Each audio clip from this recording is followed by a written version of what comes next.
Ang daming tao dito sa ano, sa Divisoria. Divisoria. Sa Divisoria kami. Daming tao. Magi-Christmas kasi kaya yan, daming tao. Daming shopping. Ani, nasa Divisoria tayo ngayon. Nasa Divisoria kami ngayon, ang daming tao talaga. Grabe.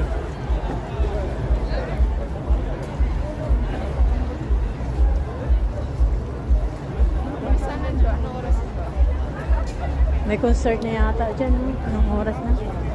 May concert na yan. Sisimula na yata ang concert eh.